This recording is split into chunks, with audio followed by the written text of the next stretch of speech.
ახალგაზრდობის როლი სამოქალაქო საზოგადოების განვითარებაში თემაზე ჯორჯიან პალასში ახალგაზრდული ფორუმი მიმდინარეობს. ფორუმში მონაწილეობას ბათუმში მოქმედი უმაღლესი საგანმანათლებლო დაწესებულებების სტუდენტები ღებულობენ. მომხსენებლები პოლიტიკაში სამოქალაქო საზოგადოების განვითარებაში ახალგაზრდების მობილიზაციისა და ჩართულობის მნიშვნელობაზე მსჯელობენ. განიხილება ახალგაზრდების როლის სხვადასხვა სფეროს განვითარებაში და ის ხარვეზები, რაც ამ ეტაპზე აქტივობის კუთხითაა დაფიქსირებული. კონფერენციაზე მომხსენებლად არასამთავრობო ორგანიზაციებისა და მედიის წარმომადგენლები არიან მიწვეული.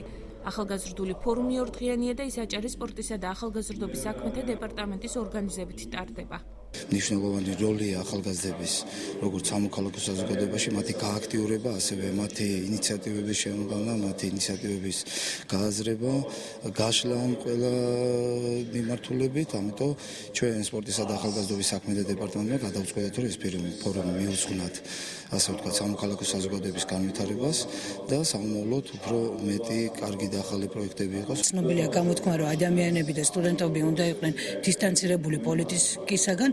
მე მგონია, რომ ეს ასე არ არის. პირიქით, ისინი უნდა იყვნენ პოლიტიკურ პროცესებში, სოციალურ პოლიტიკურ პროცესებში ჩართულები და კიდევ ერთი, რაც მიმაჩნია აუცილებლად სათქმელად და ეხლა მე კონფერენციაზე ამას აუცილებლად ვიტყვი, ახალგაზრდებს არ აქვს სადისკუსიო ადგილი.